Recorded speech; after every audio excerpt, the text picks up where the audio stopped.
Bismillahirrahmanirrahim. Alhamdulillahilladzi amarana bin nasihah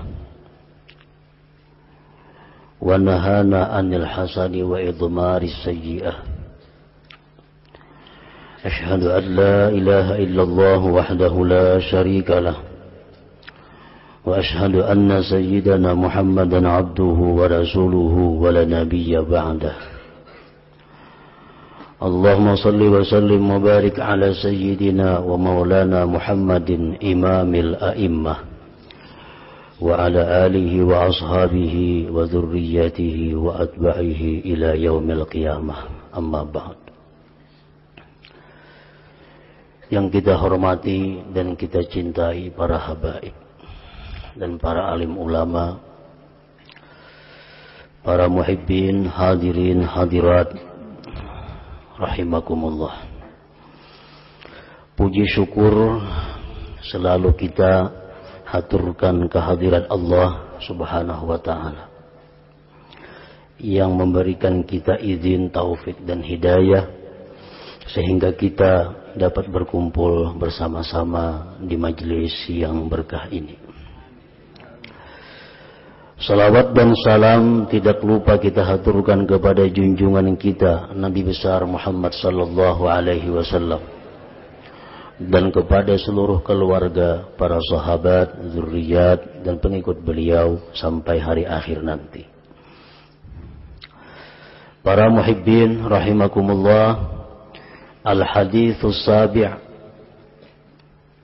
an Abi Ruqayyah Tamim ibn Ausin ad-Dari radhiyallahu anhu anna an-nabiy sallallahu alaihi wasallam qala ad-dinun nasihah.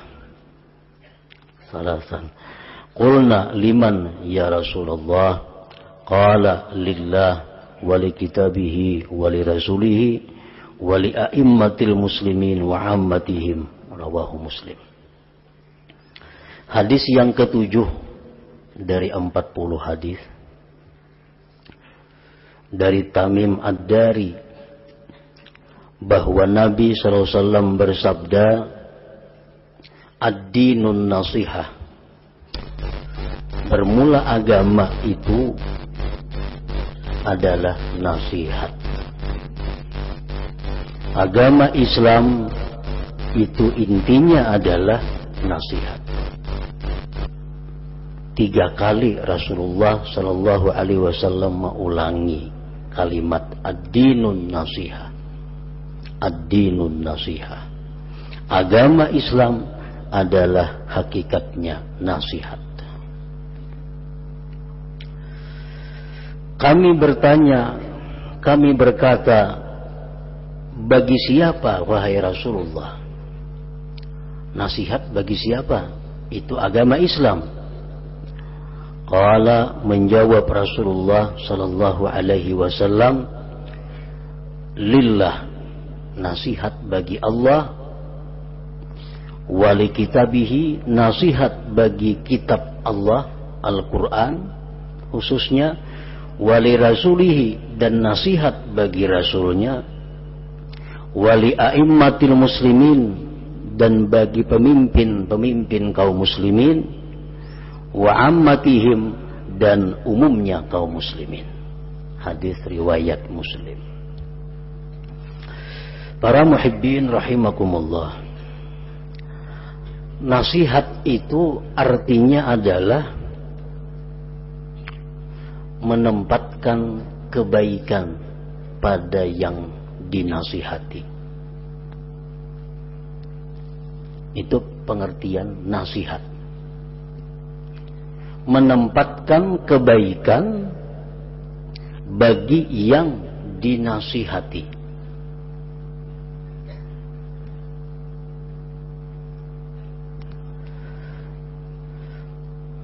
Apabila kita berbuat sesuatu yang membuat orang lain menjadi baik, sama ada itu urusan duniawi atau ukhrawi, maka perbuatan kita itu disebut nasihat. Orang garing disuntik oleh dokter, sihat. Nah, ini dokter namanya memberikan nasihat kepada yang sakit. Orang kelaparan, kita beri makan, kenyang. Nah, kita namanya memberikan nasihat kepada orang yang lapar tersebut. Jadi nasihat itu bukan hanya sebatas kata, bukan hanya sebatas ucapan, tetapi nasihat itu adalah setiap sesuatu yang mana kita bisa menempatkan kebaikan kepada orang, itulah namanya nasihat. Rasulullah sallallahu alaihi wasallam bersabda, "Ahabbu ibadati abdi ilayya an-nasihah." Sebuah hadis qudsi bahwa ibadah yang paling kusukai daripada hambaku adalah nasihat, menempatkan kebaikan kepada orang lain. Para muhibbin rahimakumullah. Lalu sahabat bertanya, "Wahai Rasulullah, nasihat itu untuk siapa?" Rasulullah menjawab, pertama, nasihat itu lillah, untuk Allah. Menempatkan kebaikan untuk Allah. Para ulama menguraikan, menjelaskan bagaimana yang dimaksud kita menasihati Allah. Karena nasihat itu pertama untuk Allah. Apa yang dimaksud dengan nasihat kepada Allah? Apa yang dimaksud kita memberi nasihat kepada Allah? Para ulama menjelaskan, pertama, ayyu'mina billah, bahwa dia beriman kepada Allah. Kita beriman kepada Allah, itu namanya kita memberikan nasihat untuk Allah. Beriman kepada Allah bahwa Allah Ta'ala itu esa. Beriman kepada Allah bahwa Allah Ta'ala itu maha kuasa. Beriman kepada Allah bahwa Allah Ta'ala itu maha perkasa. Beriman kepada Allah bahwa Allah itu maha adil dan bijaksana, dan seterusnya. Nah, itu namanya adalah kita memberi nasihat bagi Allah. Kita beriman Allah itu esa, kuasa. Dan beriman bahwa Allah itu maha bijaksana.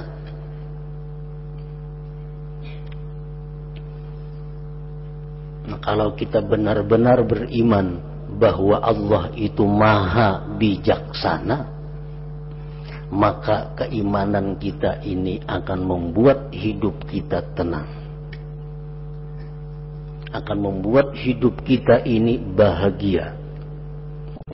Kalau kita benar-benar beriman bahwa Allah Ta'ala itu maha bijaksana. Para muhibbin rahimakumullah, kalau kita beriman bahwa Allah Ta'ala itu maha bijaksana, maka apapun yang diberikan Allah kepada kita, kita dengan lapang hati menerimanya. Karena dari Allah yang maha bijaksana, yang segala perbuatannya itu adalah kebaikan. Tidak ada pun satu perbuatan Allah itu kejahatan atau kezaliman. Kita dapat sekian rezeki kita tenang, karena ini sudah keputusan dari Allah yang maha bijaksana. Andai kata lebih dari ini, mungkin bisa membahayakan kita. Nah, kita dapat sesuatu hal yang tidak menyenangkan hati kita, misalnya musibah.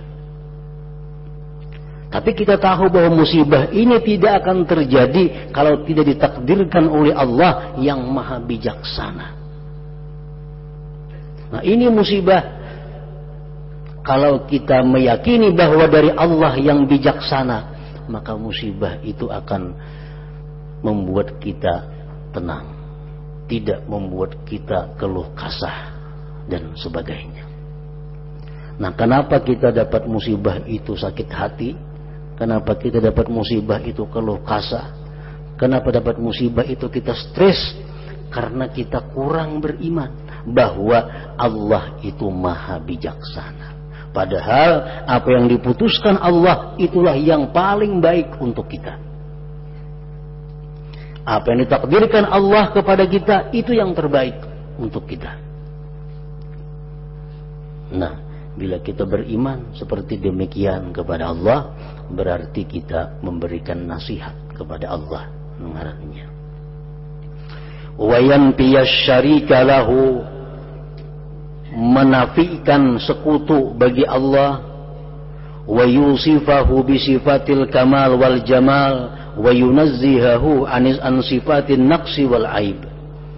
Termasuk nasihat bagi Allah adalah mengimani bahwa tidak ada sekutu baginya dan mensifatkan Allah dengan sifat sempurna dan keindahan, dan mensucikan Allah dari sifat kurang dan aib atau celah.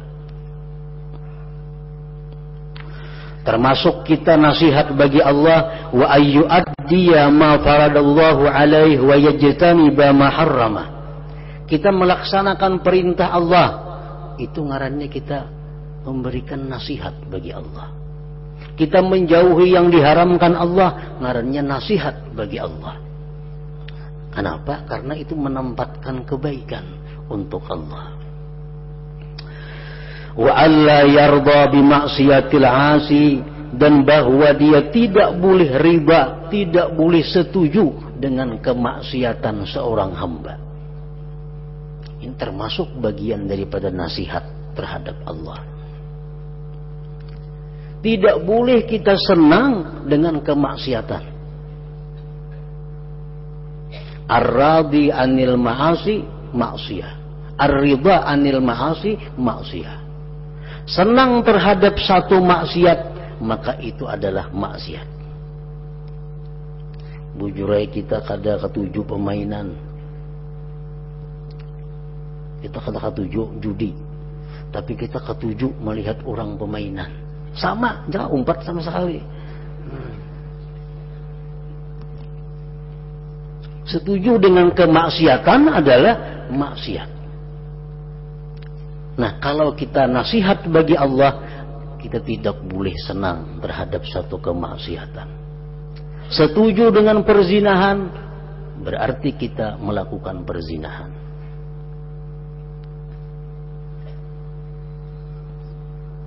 Ar-ridha anisyirki syirkun, ridha daripada syirik berarti kita syirik. Makanya kita kada boleh mendoakan orang kafir agar mereka dirahmati Allah. Orang kafir mati almarhum, mudahan dapat rahmat oleh Allah. Berarti kita riba dengan kesyirikannya. Riba dengan syirik adalah syirik. Berarti kita yang syirik.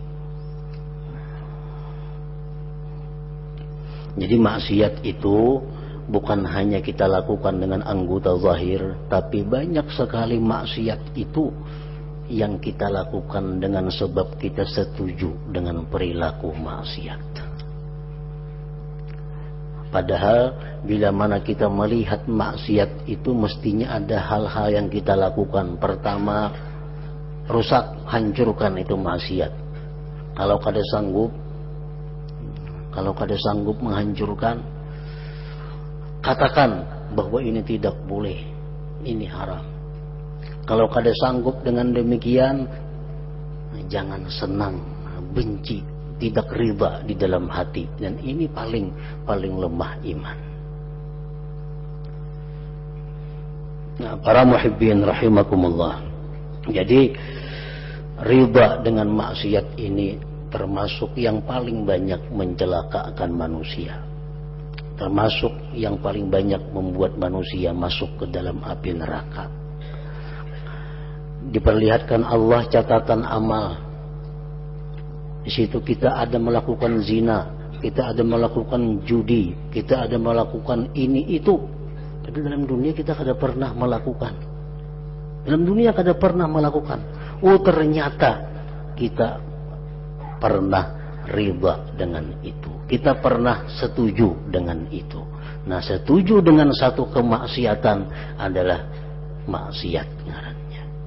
Kalau kita nasihat bagi Allah, kita menjauhi yang demikian itu. Kita mesti tidak boleh senang, tidak boleh setuju dengan apapun yang sifatnya maksiat kepada Allah Subhanahu wa ta'ala. Nah, itu antara lain nasihat bagi Allah. Wali kitabihi, dan nasihat bagi Al-Quran, kitab Allah.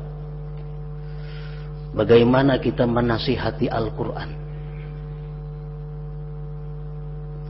Para ulama menguraikan ayyu'mina bihi bi annahu kalamullah wa ayyata'addaba ma'ahu bi ayyada'a kitabahu fawqa kulli syai' imma bil zahir wa imma bil batin.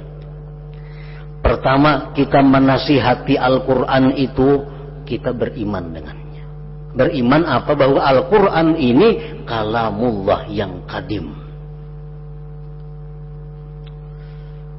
Termasuk kita nasihat bagi Al-Quran, beradab serta Al-Quran. Contohnya beradab antara lain dengan bahwa meletakkan Al-Quran itu di atas segala sesuatu, baik pada zahir maupun pada batin. Artinya pada zahir kalau kita hendak menyusun buku, menyusun apa, yang di situ ada Al-Quran, Al-Quran mesti paling atas. Ini tanda kita nasihat bagi Al-Quran.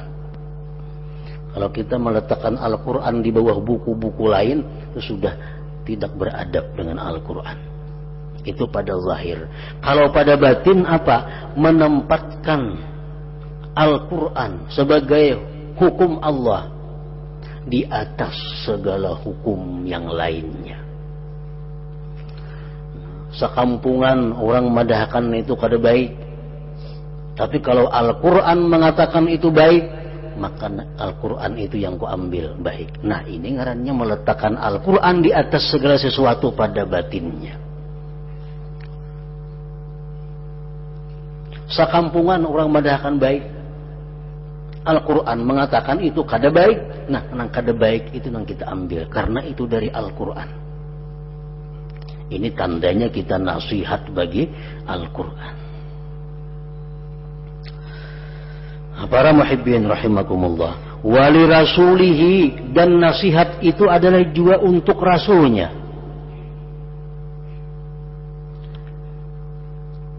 Para ulama menjelaskan bagaimana kita memberi nasihat kepada Rasulullah. Ayyu'mina bihi, pertama kita beriman dengan beliau, bahwa beliau Rasulullah, apa yang beliau sampaikan itu benar dari Allah Subhanahu wa ta'ala. Satu. Yang kedua, wa ayyuhibbahu, bahwa mencintai beliau. Mencintai beliau lebih daripada mencintai apapun. Rasulullah SAW bersabda, la yu'minu ahadukum hatta akuna ahabba ilai min waladihi wa walidihi wan nas ajma'in. Kata Rasulullah, tidak beriman salah seorang kamu sehingga aku lebih dia cintai daripada anaknya, daripada orang tuanya, daripada manusia seluruhnya.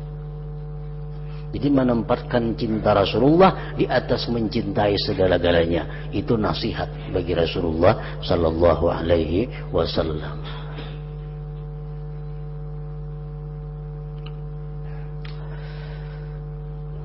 Mencintai Rasulullah termasuk satu kewajiban daripada umat Islam.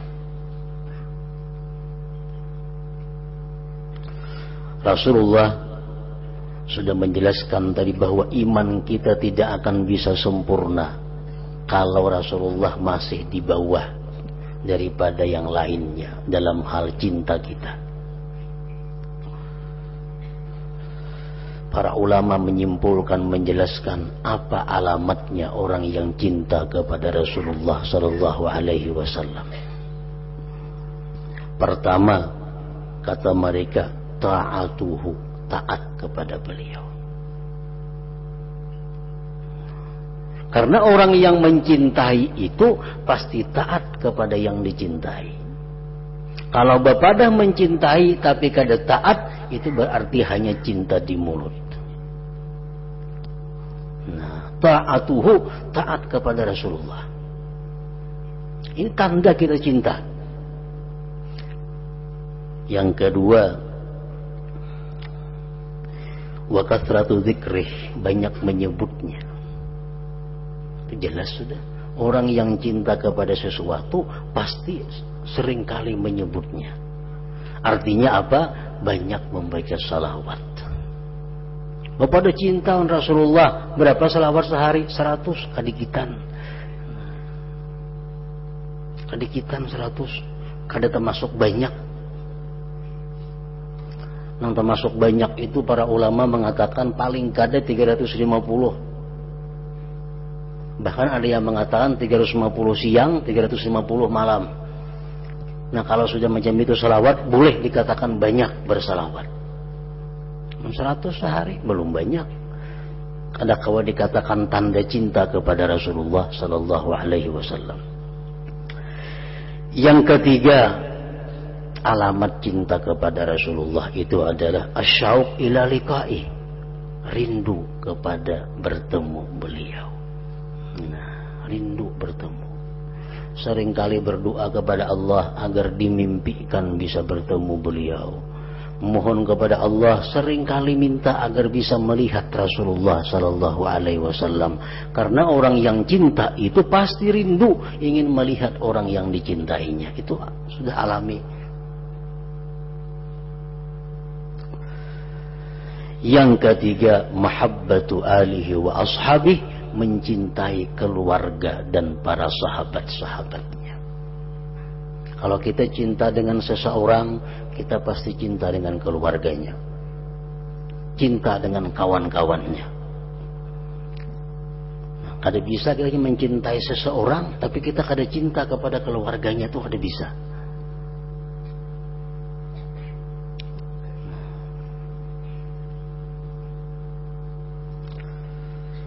Mahabbatu alihi wa sahbih, cinta kepada keluarganya dan para sahabatnya.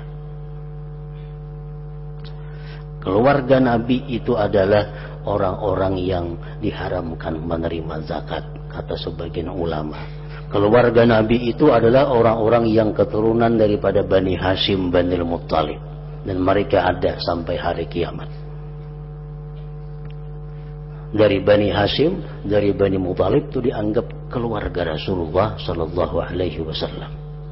Termasuk di dalamnya para zuriat Nabi, para habaib, itu adalah merupakan keluarga daripada Rasulullah sallallahu alaihi wasallam.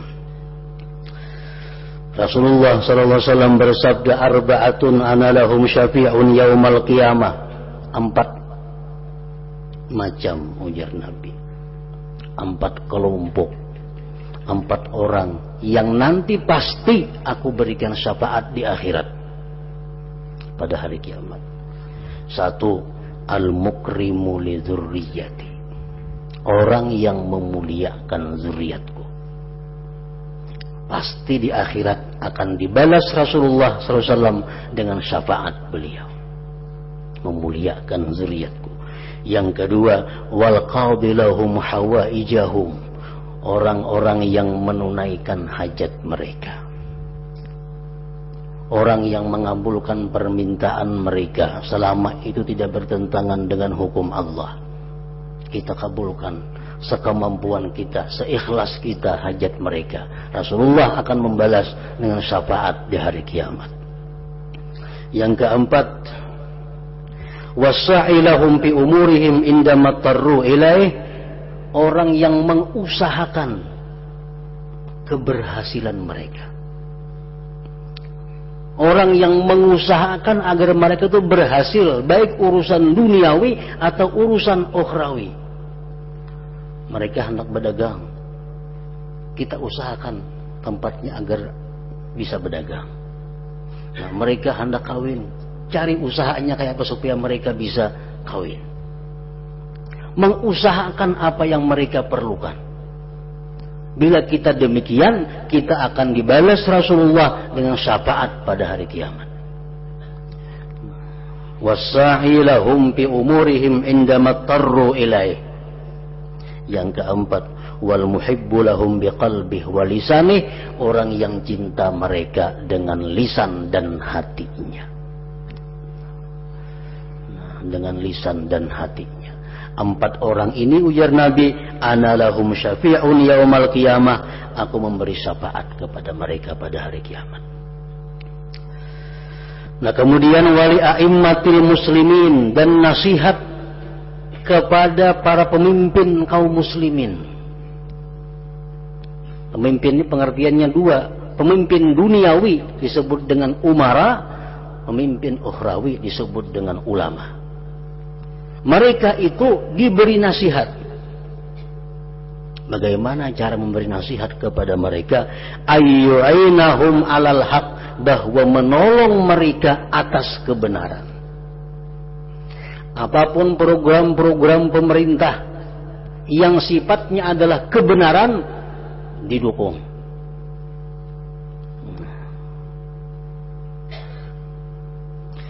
Wa yad'u bi salahi, kan dengan kebaikan mereka. Dalam ratib-ratib biasa disebutkan ada Allahumma aslihir ra'i war ra'iyah, ya Allah baguskan pemimpin, baguskan rakyat. Kita mendoakan mereka itu termasuk nasihat bagi mereka. Wa yamtathila amrahum bi ghairi ma'siyatillahi ta'ala, dan menjunjung perintah mereka selama itu tidak maksiat kepada Allah Subhanahu wa ta'ala. Kalau pemimpin, kalau atasan menyuruh kita maksiat, wajib kita menolak. Kalau atasan menyuruh kita sesuatu hal yang bertentangan dengan hukum Allah, wajib kita menolak. Karena la ta'ata li makhluqin fi ma'siyatil khaliq, tidak ada taat sedikit pun kalau untuk maksiat kepada Allah. Anak kada boleh taat kepada orang tua kalau orang tua merintahkan maksiat. Istri kada boleh taat kepada suami kalau suami menyuruh maksiat kepada Allah. Murid kada boleh taat kepada guru kalau gurunya menyuruh maksiat kepada Allah. Rakyat tidak boleh taat kepada pemimpin kalau mereka menyuruh rakyatnya maksiat kepada Allah. Bawahan kada boleh taat kepada atasan kalau atasan ini menyuruh maksiat kepada Allah. Dan kita kada ada alasan di akhirat. Kenapa ikam melakukan ini? Disuruh atasan bang, kada ada alasan. Allah kada menerima alasan itu. Disuruh kuitan bang, kada ada alasan. Kada bisa menyelamatkan kita daripada siksa Allah. Kalau kita maksiat kepada Allah, disuruh oleh siapapun, kada kau beralasan. Kemudian wa ammatihim, dan nasihat kepada kaum muslimin secara umum. Qala Nabi sallallahu alaihi wasallam, inna ahabba ibadillah ilallah ansahuhum li'ibadih. Hamba Allah yang paling disayangi Allah, hamba Allah yang paling sering memberikan nasihat kepada hamba Allah. Orang yang paling dicintai Allah, orang yang paling banyak memberikan nasihat kepada Allah. Nasihat bukan ceramah melulu kada. Nasihat bukan berpidato, kada itu nasihat. Nasihat artinya sangat luas tadi. Contohnya ayyursyidahum ila ma salahuhum fid dunya wal akhirah. Seperti mengarahkan mereka kepada sesuatu kemaslahatan mereka dunia akhirat. Memberikan arahan, memberikan petunjuk, memberikan bantuan untuk kebaikan dunia atau akhirat mereka. Itu ngarannya nasihat bagi kaum muslimin. Wa ayyuhibba lahum ma yuhibbu li nafsihi wa yakraha lahum ma yakrahu li nafsihi, bahwa dia cinta bagi kaum muslimin sesuatu yang dia cinta untuk dirinya, dan dia benci bagi kaum muslimin sesuatu yang dia benci bagi dirinya. Hakunlah kita ditipu orang, kada hakun. Nah, menipu orang bang sama aja juga. Ini ditipu orang kada hakun, menipu orang apa iyanya. Mestinya orang Islam yang memberikan nasihat itu adalah suka bagi dirinya.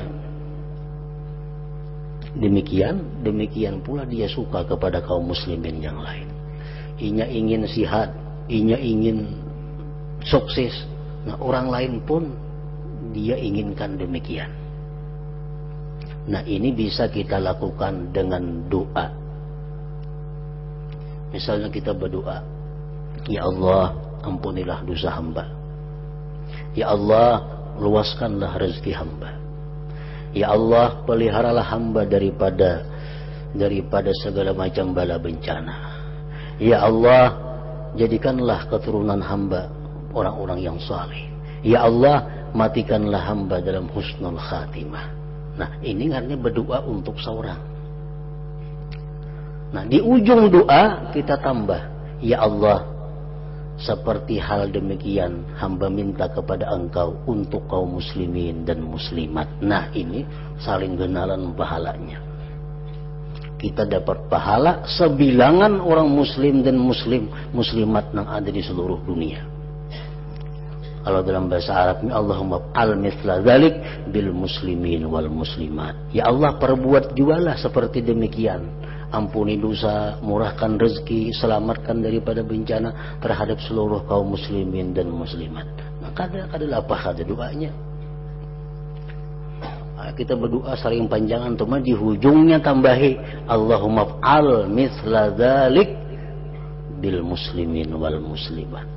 Ya Allah, perbuatlah seperti demikian untuk kaum muslimin dan muslimat. Nang nyata doa kita itu kita dapat pahala. Berapa banyaknya? Sebanyak kaum muslimin dan muslimat yang ada di dunia. Urusan kabul itu nomor 2. Nyata pahala sudah kita dapatkan. Pahala sudah kita peroleh.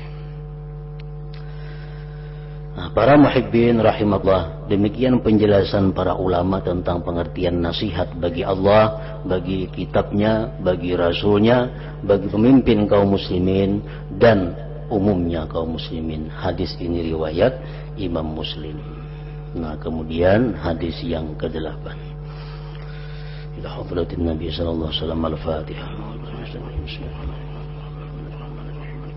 Iyyaka na'budu wa iyyaka nasta'in.